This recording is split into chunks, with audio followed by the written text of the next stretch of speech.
Hi, my name is Roisin McNamara and welcome to our High Flyers in STEM podcast. Today, we're delighted to speak with Katie Devin, who's the product manager of needles and surgically machined components with TE Connectivity, who is a $14 billion company. Medical devices is just one of their 11 business units, and they have 85,000 employees globally. Today, we talk to Katie about the importance of making changes, chasing challenges, asking questions, and overcoming the limitations of can't at work. She shares her best piece of career advice that she's received today. Thank you so much for joining us and welcome to the show. Katie, thank you so much for joining us on this show. For the purposes of our listeners, could you tell us a little bit about your own background and journey? Sure. So I'm originally an engineer. I studied biomedical engineering in University College Dublin, and then continued my master's with UCD as well, and completed my master's in biomedical engineering. I also studied abroad, so got to study at the University of Connecticut for 1 year, which was brilliant. Wow. And that was during, I think, my third year in college. And when I came back, I think there's a very different perspectives on college between the US and Ireland, especially, because of the cost, I suppose, of going to college in the US. Yeah. That, in UCD, we had 9 a.m. lectures, and, it was a struggle to get to the 9 a.m. lectures for everyone. I actually think by our fifth year there, I don't know if they have them anymore. I think they might start at 10 because the attendance was low. Whereas in the US, we started at 8 a.m. And I remember one morning I was just tired, and I was just like, I just can't go to the 8 a.m. lecture. I'll go to the 9 a.m. And I had like messages and missed calls on my phone being like, where were you this morning, from my classmates being like, you were into the 8 a.m. lecture. Is everything okay? Wow. Totally different experience, totally different level of pressure. Definitely. Yeah. So, and then also there was a lot of focus on career fairs, and what is your career journey going to be when you leave college? And all of my friends in the US, they knew what they wanted to do, whether they were doing that degree to go on to medicine or whether they wanted to go into research and I didn't have a clue. So I went to all these career fairs, isn't it, to know what they want to do. So getting that career advice and those questions being asked at an early age can be really helpful. Yeah, it really can, and makes you think, Yes. And I didn't know what I wanted to do. And as part of the master's in UCD, you would then work for a company for 9 months.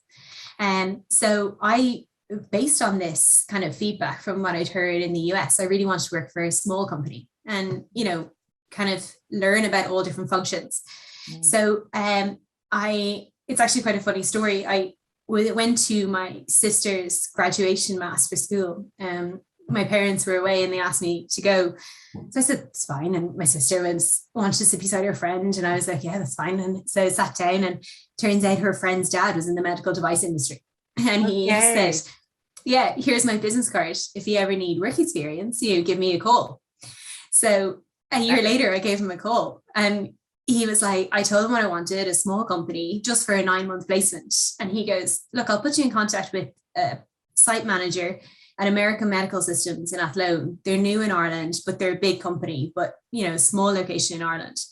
So I got the contact details, and I emailed the plant manager, I think every 2 weeks maybe. And he had no position available. And he said to me in October of that year, we were starting the placements in January. He goes, look, just come in for an interview. He was like, I actually don't have any roles, but I just really have to meet you.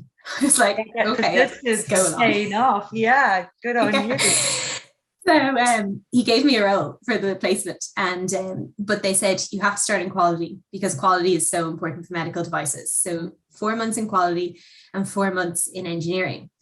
And then with that, then they gave me a project then for my master's with the company. And then they hired me directly afterwards when I finished. And I really enjoyed the company. Yeah, it was brilliant. I was like one of 3 engineers. So like loads of exposure to everything that was going on. I think that was really beneficial really early on in my career. And I was with them for 2 years and decided to move to Galway, and interviewed at a few companies and decided to join Biomedical at the time. And I am actually 6 years there yesterday. So started as a manufacturing engineer, and that week I think TE acquired Biomedical. So started as a manufacturing engineer and moved through different roles within engineering, and then about 3 years ago moved into product management. So a business role completely outside of engineering, very different, but very exciting. So yeah, very exciting. And starting off with a SME, a small company, and certainly in quality. I think you've gone into medical devices, quality is paramount to understand the importance of the compliance and getting things right. But the synchronicity also of sitting next to the right person at the right time that opened those doors for you in America. What a great introduction. And then, you know, becoming with a global player like TE, and the exposure, and to move into the leadership role that you have as the product manager. That's really exciting. And so when you decided to study engineering and then subsequently go on to, get your master's, did you know that was the career that you were going to follow? Did you know that engineering was where your heart lied? So I only went into engineering because I really loved maths in college. You know, I loved the problem solving aspect of it. I loved the applied maths, physics, all those sorts of subjects. But I also loved biology, you know, and I've always played sports all through my childhood, teenage years, and still continue doing, not team sports anymore, but would still be very active. And so love that aspect of the human body as well, and the limits that you can push the human body to. Yeah. So I was always kind of fascinated by that, but like I just don't think I could have been a doctor, you know. And studying medicine, it was just a bit too much of that medicine and not enough problem solving. Now I know doctors problem solve on their feet all the time, but I just loved almost that applied maths problem solving. So that was the reason that I wanted to be an engineer. But would I consider myself that kind of creative engineer that's coming up with problem solving solutions? Probably not. So I knew I kind of didn't want to go into that very early product design phase of it. And actually a lot of my engineering career was mostly within kind of the lean manufacturing, you know, process improvements. Right. So I love that aspect of engineering. But when I was actually kind of thinking back on my career for this, you know, and thinking about, did I kind of plan this route? Like, definitely not, you know. And I remember thinking, like, when I was more kind of maybe even just after getting my first promotion, thinking if I could make it to senior engineer, I would think that would be the highlight of my career. You know, that would be amazing, that I would be considered to be so good at what I do that I could be performing at that level. And I think I achieved that within 5 years, and then thought, maybe I need to aim a little bit higher. You know, maybe I need to look a little bit bigger. So yeah, that's kind of how my career has progressed to that. Yeah, and working with a company like TE Connectivity can open so many doors to different career paths. Like you were saying, you know, the R&D and the design side and the product development wasn't necessarily where your interest was. And when you're with a big global player like TE, you get to take different career journeys and try different lines of the business to see what really suits you and aligns with you best. So that's really exciting. Yeah, and I think, like, on that point as well, it's the people you interact with at TE. You know, there's people from all different backgrounds, and if you even ask people within TE of their background, you know, they've come from different areas. And actually, I remember the product manager roles being kind of announced. It wasn't a new function in TE at all, but it was with the acquisition kind of the company being brought to within TE.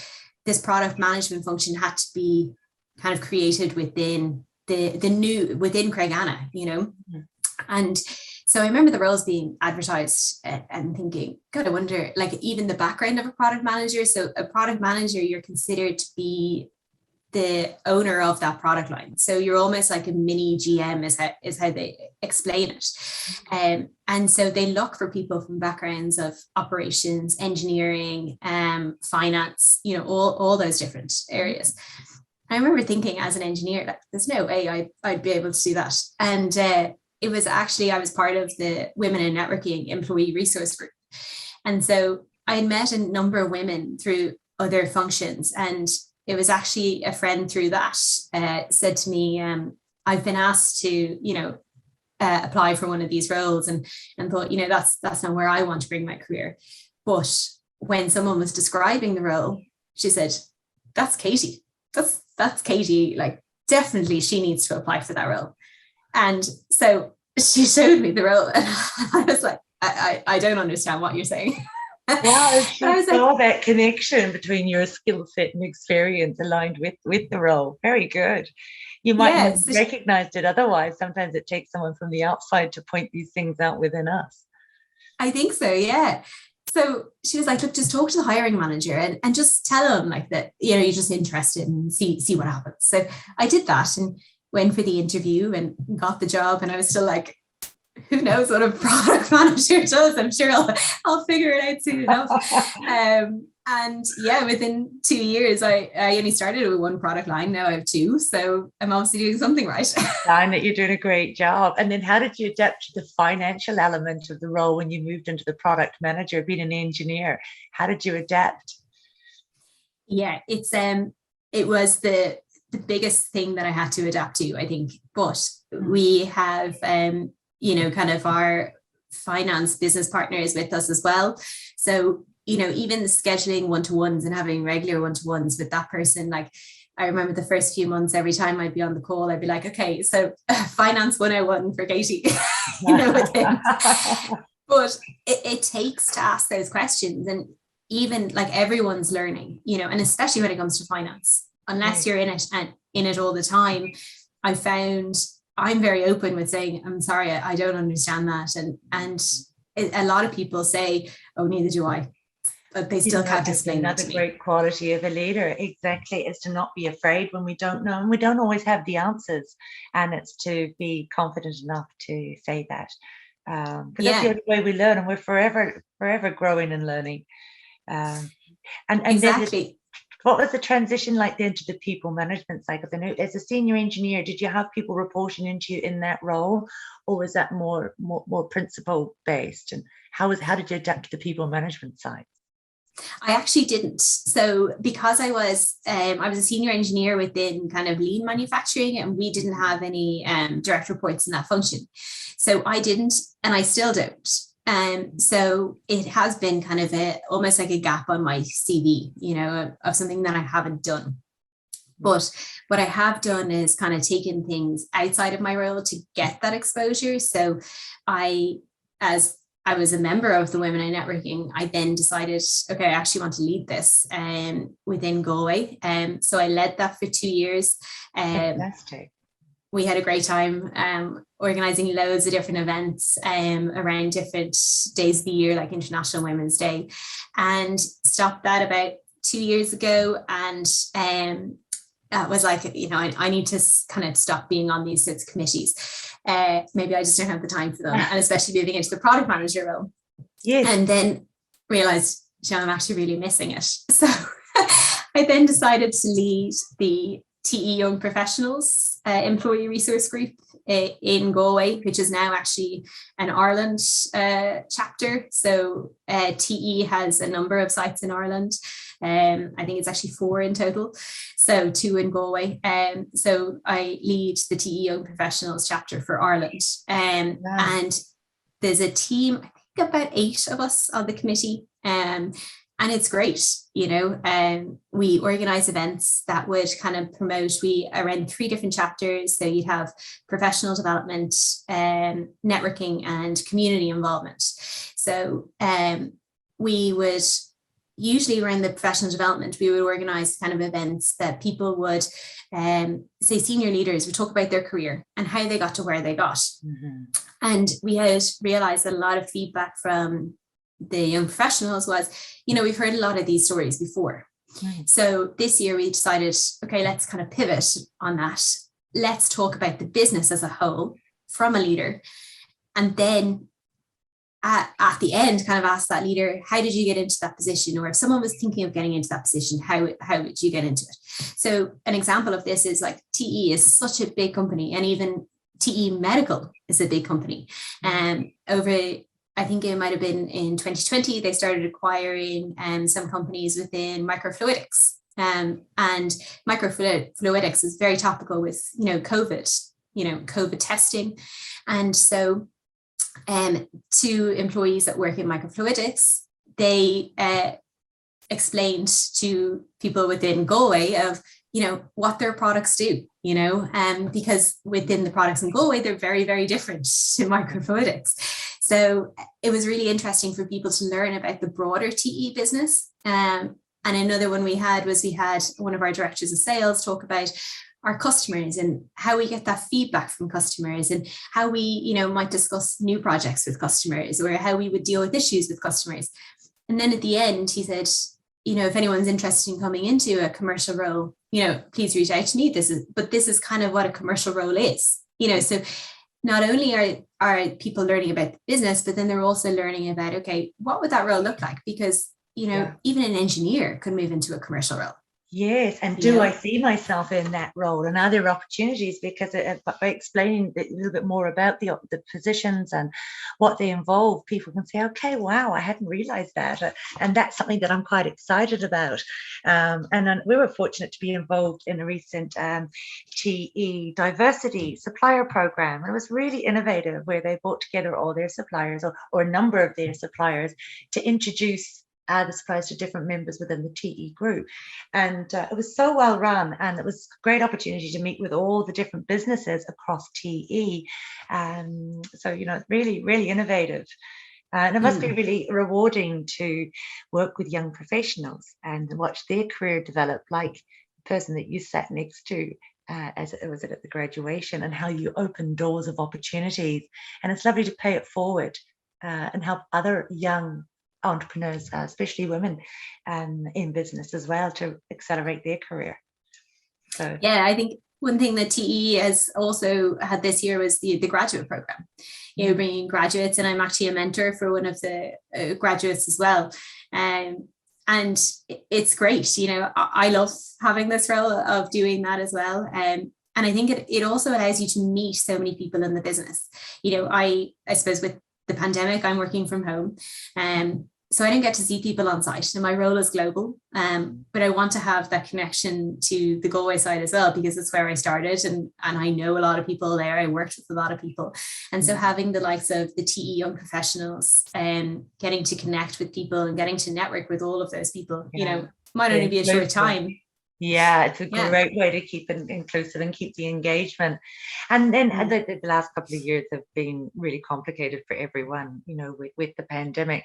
And how has this impacted business, and how have you managed through this? Yeah, so I think the biggest change, for a lot of people is really kind of that working from home. That's kind of been the biggest change, I think. But I think also the way you learn as well. So how do you learn from other people? Because I think a lot of, even what I noticed is, I had recently moved from engineering to product management when all of this happened. So you could learn from a lot of people in meetings by, their body language, like not just what they're saying. So then how do you continue to learn, and how do you continue to learn from those people? And it takes a lot more effort. Whether it's setting up those one-to-ones, and even asking people kind of after kind of meetings might have happened, okay, you had kind of pointed this direction with something, why was that the case? You might not understand the background of certain things. I think I never pick up on them as much, I suppose, over Zoom or Teams. And you don't really have those, you bump into someone and say, oh, do you remember that? Or, can you help me out with that? That was the biggest thing for me. Yeah. So I think the biggest learning that I took was actually having to schedule those one-to-ones with people, and making sure you kind of keep in touch with people. That was a big thing. Because I had a networking goal when I worked on site, and it's difficult to maintain.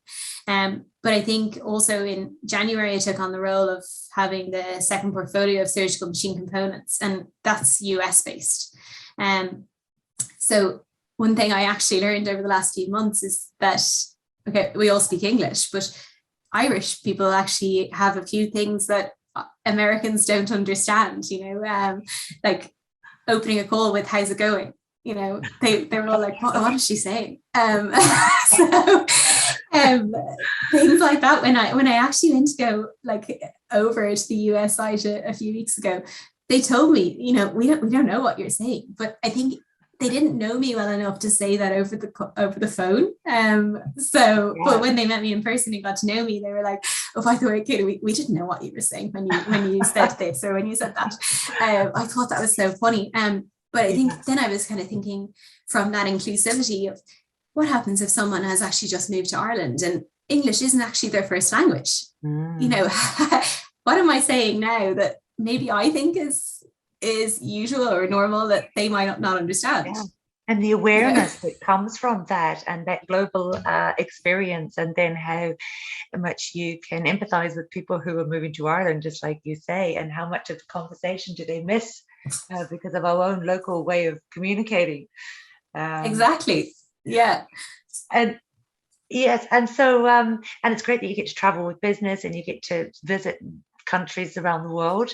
And so then from a mentor perspective, or were there any influences in your life that really helped you on your career journey, that kind of inspired you? They were great mentors. Yeah, I think I've had a number of mentors, and whether it's through business or even kind of in a personal life, I suppose the first people that I would go to would almost be family, because there's so many entrepreneurs within my family. But then, friends from college, I think I'd hope so many women have those WhatsApp groups that they're, all women that are uplifting other women. We have our WhatsApp group from college that it's constantly good news and well done, keep up the great work and things like that. So they would be kind of the people in my life that would be brilliant mentors for me. But then I think in my career, I had some great mentors, like even that lady from the Women in Networking who put me forward for the product manager role, or told me to go for it. And then I also had other kind of colleagues within work that, even to bounce things off, they were never official mentors, but it was always people I could reach out to and ask a question. And there was one that sprung to mind recently, actually. There was a colleague that I worked with, and he's since left, but at the time of moving into product management, I wouldn't have been as confident in the role as I am now. Obviously, not knowing the role, I couldn't have been confident. Yeah. And I remember someone said to me, I emailed them saying, "Oh, I'm responsible for that. I'm the product manager for needles." And the person responded to me saying, "I wasn't told that." And I was like, "Oh no. Oh, maybe I should have told him before." I was like overthinking this, like something so small. And I remember talking to the colleague that I used to work with, and I told him, and he goes, "What? Why were you even thinking about that? Like, why did that even cross your mind to overthink that?" He was like, "Just email him back and be like, well, I'm telling you now." I had completely overthought it, and I'm sure the person mentioned it in not in a confrontational way at all. It was just the way I'd read the email. Yeah. But it was that to kind of, you are in the role, and for you to stand up for yourself as well, and to say, "No, I am responsible for that. Of course I'm responsible for that." And it's something so small. But when he said that to me, but just tell him you're telling him now. Yes. What's the big deal? So simple, but we can overthink things and overanalyze things. And that comes with the confidence now, doesn't it, Katie? When you're in the role for a while, it does bring about that confidence. And when you're leading a great product, like you are now, 2 products, you become more comfortable. And sometimes we underestimate our capability, or sometimes we don't always speak up when we should. But yeah, sometimes the answer could be very straightforward. Like he says, well, just tell them. Just tell them that you are.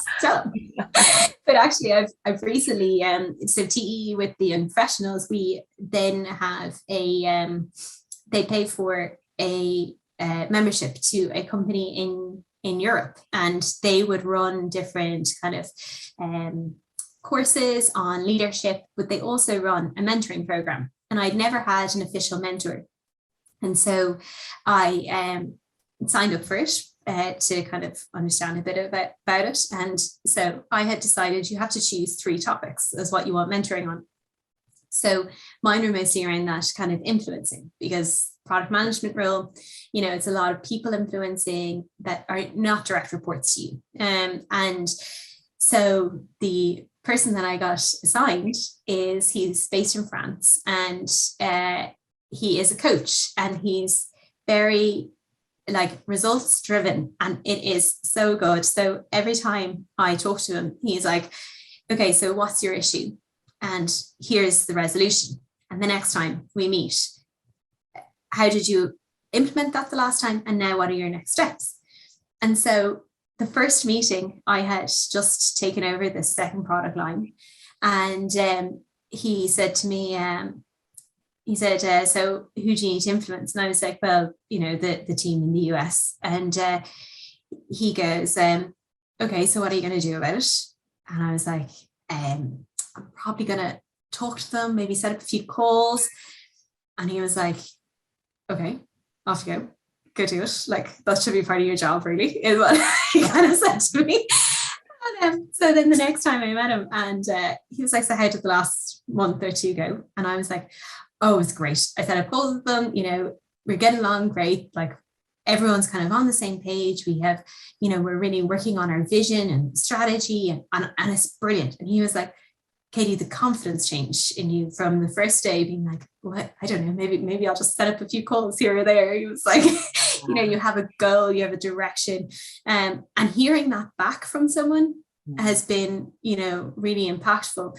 I think taking on a new role for me, it can be very much like, I don't know what to do first almost, and people don't know me, I don't know them.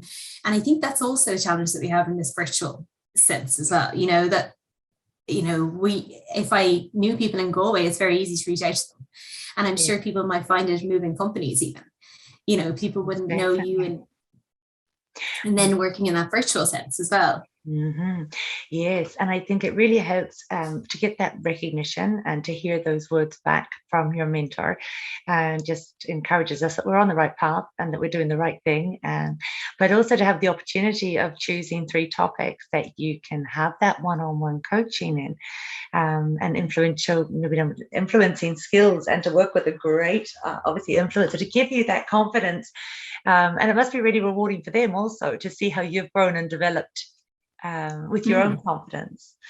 And that's actually one part of it, is that we actually have to fill out these forms after each meeting to say, and he actually says it to me, I need to do this for myself as well. I want to see that you've achieved something. So there has to be a 2-way discussion here, and both people need to have that sense of achievement, from the mentor and mentee relationship. So, and I think that's what brings about great employee engagement too, isn't it? When you're growing and excelling and you feel you're expanding within your role. I mean, that's what keeps the people engaged with their employer.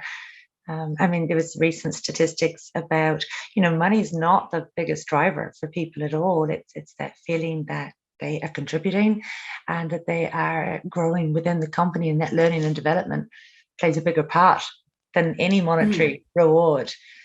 So it sounds like there's a lot of opportunity there for you to grow and evolve.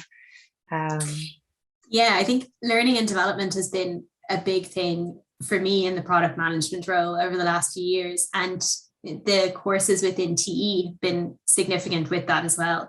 So I have been involved with a course called the Entrepreneurial Product Manager that TE run. And it's run over 2 years. I've actually just completed it this week. And you would kind of, the strategy development is broken up into 4 different phases. And 1 week is actually just finance, so you just work on finance. So it's great from that part of your development. And then you have to create your business plan and strategy and present it to the senior leadership team. And then you execute on it. And that's what we were just doing earlier, was that reviewing that execution plan. And did you meet your goals or did you not meet your goals? Because strategy is a constantly evolving thing as well. But that's been such a big learning from that one point of view. But then the other side of it is that you're dealing with product managers from the automotive industry, from the sensors industry, all across TE and globally located as well. So even though you might be struggling with something in your role in medical, you could ring up a product manager in automotive and say, did you have this issue before and how did you deal with it? Yeah. And what an advantage. Yeah, what wonderful support. And it's really tapping into your entrepreneurial skills too, isn't it? When you're setting the strategy and you're looking at the execution, there are a lot of skills of an entrepreneur. So it must be you're getting great exposure and challenging your own self. Yeah, no, it really is. It's a brilliant course. Really, really enjoyed it. Kind of delighted that it's kind of done, but it really is your day-to-day job. So have to continue on anyway. It's great. It's great to be surrounded by great people though too. It's really helped. That's it. Yeah, exactly. And what would you say is, one of the hardest things you've had to do on your journey so far? What really puts you outside of your comfort zone? And one of the more difficult things. I was thinking about this, and I think the most difficult decision was actually to move roles, and I think it shows a lot of unknowns, and actually not even moving roles. I think moving roles within a company is okay. I think the biggest difficulty for me was actually moving company, and I found that quite difficult. It's a lot of unknowns. It was early in my career, had no career plan really. I knew I wanted to live in Galway and had done kind of a number of interviews. And the one thing I knew what I wanted was a challenge. And I remember leaving the interview after interviewing with biomedical at the time. And the interviewer really challenged me in the interview. So I was kind of weighing up my options and decided, okay, do you know what? I'm going to go with biomedical. And a lot of people at the time, also kind of the advice I'd gotten from kind of friends and family was, you can always join a job and then leave it. If you're not suited to it and you're not suited towards the company, that doesn't matter. You're early in your career, find something that suits you. Yeah. And so I took the role, joined, and realized that it wasn't as much of a challenge as what I was expecting from the interview. And I remember I actually contacted my manager at the time and told him exactly what I expected from the interview. And now what I'm seeing in the role. And I was like, it's not making sense. I wanted a challenge and that's why I'm here and I'm not getting it. Yes. And so he said, okay, let's make a change. And so I was working in the devices business unit at the time. And I was in that role for 6 months before I moved to the next role. And I think in that 6 months, I had worked on most of the product lines within devices. He was like, you're looking for the challenge, let's give you the challenge. So what I really took from that was that, even for future roles and even today, it's, if I'm not happy with something, I am quite vocal with it and would say it's not challenging me enough, or, I would like something bigger or anything like that. And I think, being very, very clear on exactly what you want from the role, and then also even having a suggestion on how to improve it, can really help. It absolutely can. And I think that's really important advice to any of our listeners. That, sometimes if we feel like we need those challenges in work, I think a lot of people are sometimes afraid to ask their manager for that, more responsibilities or to work on new products.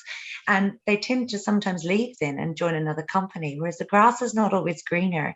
And that if you have, if you talk to your manager or you talk to the leaders in your business and say, hey, I'd really love to get exposure to this area, more often than not, those doors will open.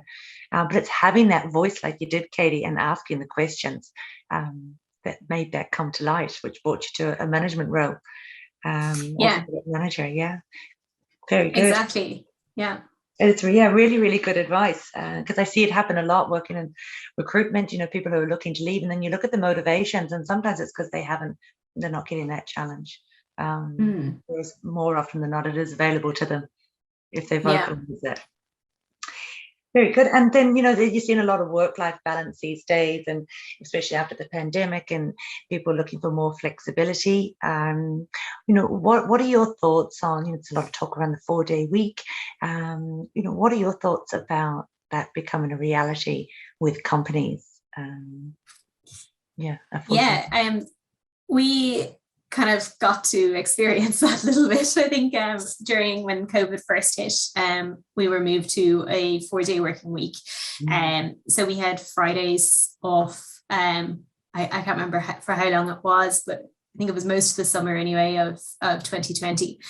And at the time, I remember thinking, this is going to be great, now 3-day weekend. And then when it happened, then it was like, all of my meetings have to be moved to Monday to Thursday, and then suddenly Monday to Thursday became very, very kind of almost stressful, trying to get everything done. You didn't have that Friday to kind of just do bits and pieces. But then when we moved back after kind of things eased within the pandemic, and we moved back to our 5-day working week, people are kind of saying, when do I go to the bank, or when do I go to the post office? Life stuff. Yeah. Other life stuff. And now it's like eating into my social life on the weekend, So I think there's great benefits from that point of view of you really do have that downtime between Friday, Saturday, Sunday, you feel like you got a weekend, where sometimes the weekend can be taken up with certain things. And also a change that was made within TE afterwards was there's no meetings on a Friday. So we have no meetings on a Friday, which is great. So you can get your work done. Exactly. So your meetings are still compressed between Monday and Thursday. But another thing that they brought in was kind of the flexible time as well, so that you have a half day on a Friday, which is great as well. Things like that. And there was a bit more, I suppose, flexible working hours. Introduced. It was a great thing about the pandemic, wasn't it? It's the flexibility that came, and we find, we introduced a 4-day week here in HERO. We found that, the 3-day weekends really work well, and it's giving that sort of work-life balance, and it really helps with the engagement and the retention and the attraction, which is so important in a skills shortage market like we're in. But that flexibility, I think with companies, is so critical. And I find more and more candidates are asking, what are the opportunities to work remotely? What is the flexibility? Just like you're talking about there with the half day on a Friday, you can start a little bit later and work later, or, I think that brings a lot of well-being to people. That brings less stress, which is some, great initiative. And we're seeing that with a lot of companies. Yeah, it's good to see in TE. Yeah, I think it is. Like, even I remember before the pandemic hit, we had the board of directors of TE come to visit the Galway site, and there was a lady on the board at the time. I don't know if she's still on the board, but I remember she did a talk before coming to Galway, so I had watched her talk, and she had mentioned about balancing personal goals and professional goals, because everyone has times in their life and things might be busier or not. And I think that applies to day that, and I think the pandemic really highlighted that of, balancing, what you need to get done in your personal life, but also in your professional life on a day-to-day basis. and I think the pandemic really highlighted all of that. I didn't really understand it when she said it at first, but I think over the last few years, it's really become obvious. We prioritized, yeah, exactly. So there's definitely some good things for certain that came from it. And so then what's next? What do you think the future looks like from your perspective when you look at the medical device sector? What do you think that future looks like? Yeah, so I think, like, obviously working within TE, we've mentioned the TE as a lot of business units. I don't know if any of the listeners might know about it, but medical is only one business unit within TE. There's also automotive, and one that really kind of ties well with medical is actually sensors. So we actually manufacture a pressure sensor within TE, and what we're looking to do at the moment is integrate one of those pressure sensors into one of TE's needles.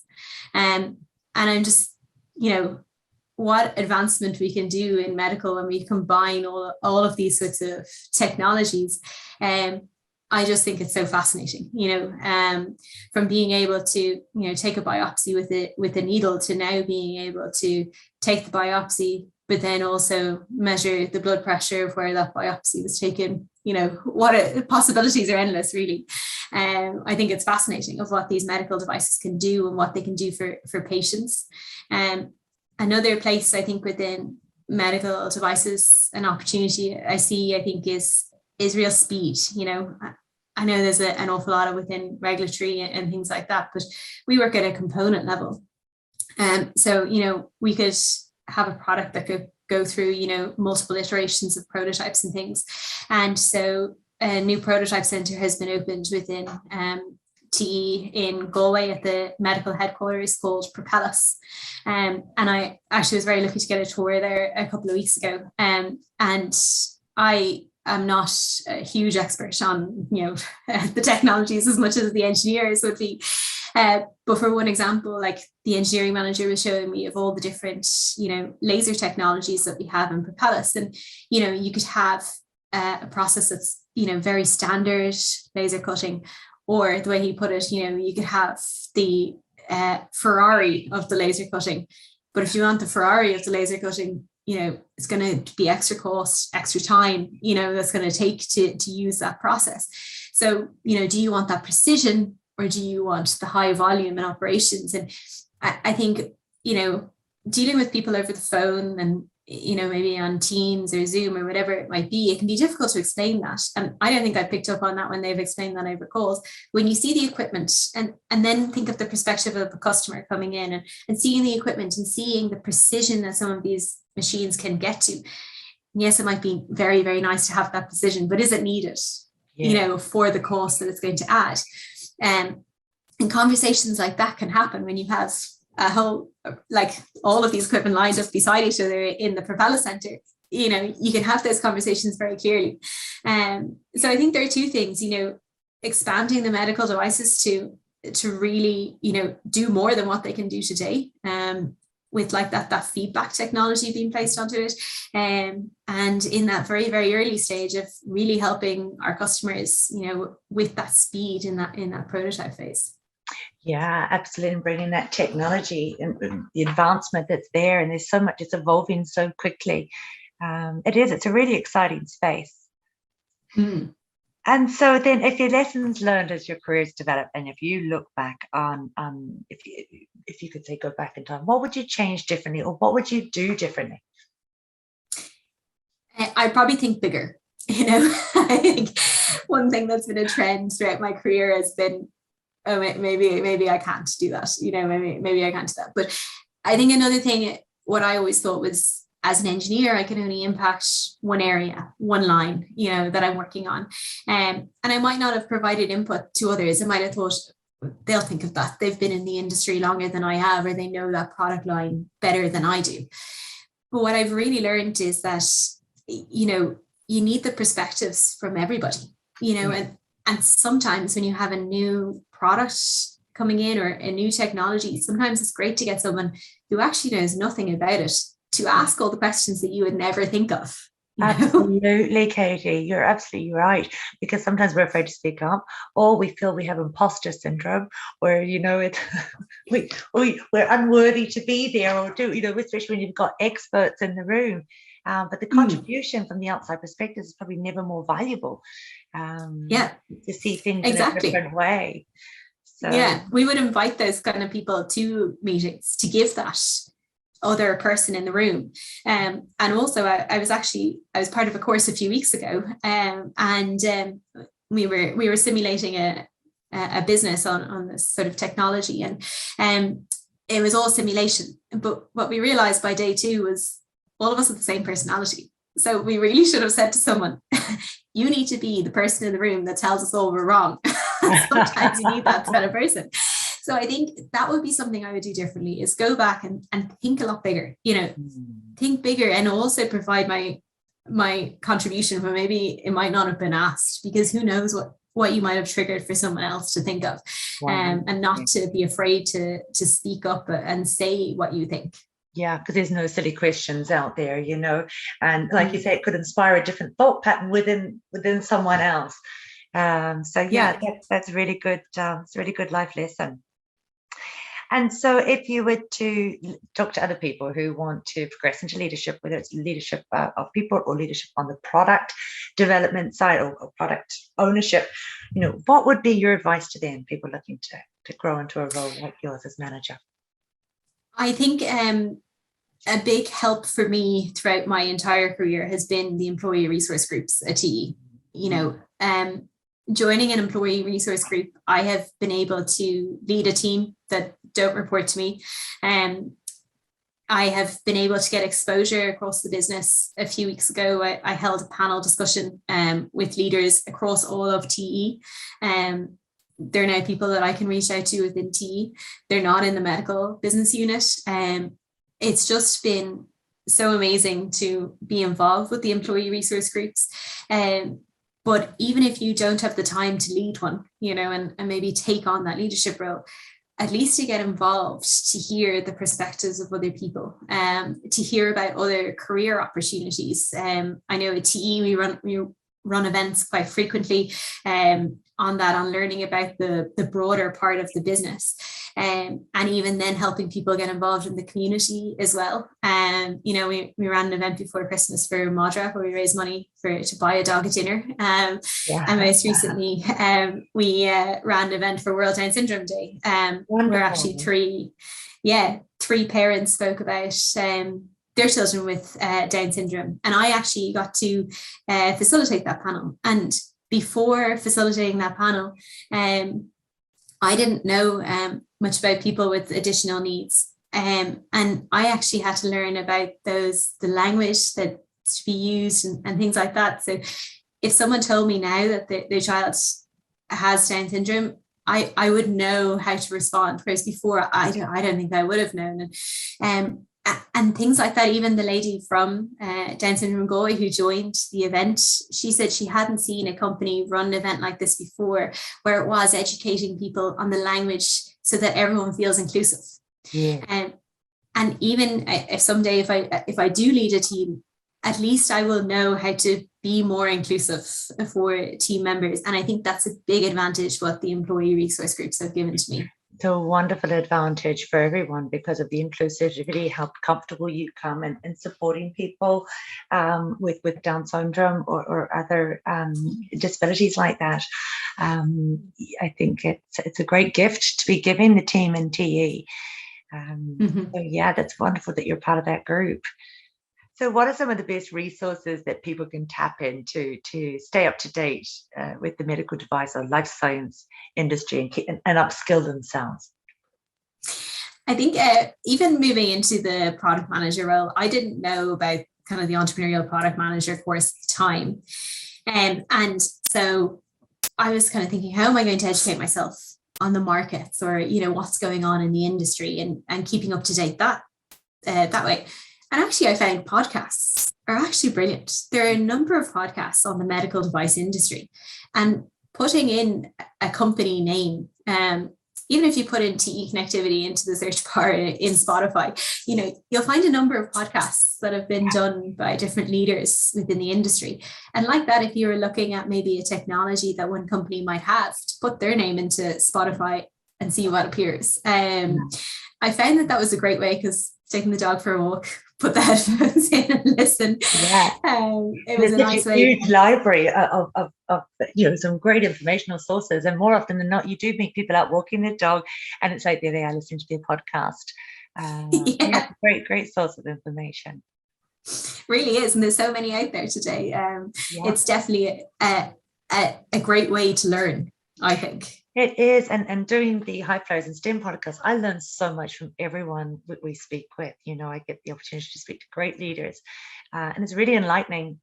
So I learn every time I do a podcast with a great guest like yourself, Katie. So yeah, it's been really great to have you on the show, and thank you so much for joining us today. And being a part of the podcast. And if there's people out there who want to get in touch with you, maybe have some questions, how would you best recommend they do that? I think the best way would be LinkedIn. My name is Katie Devin on LinkedIn. So feel free to reach out. Absolutely no problem. Brilliant. Katie, thank you so much for being on our show. It's been a pleasure to have you as our guest. No problem. Thanks for inviting me. Thank you. That was such a great episode. I really enjoyed speaking with Katie Devin, the site product manager with TE Connectivity. Subscribe and like, etc., or follow and connect with us on LinkedIn. We hope you enjoyed the show, and we'll see you next time.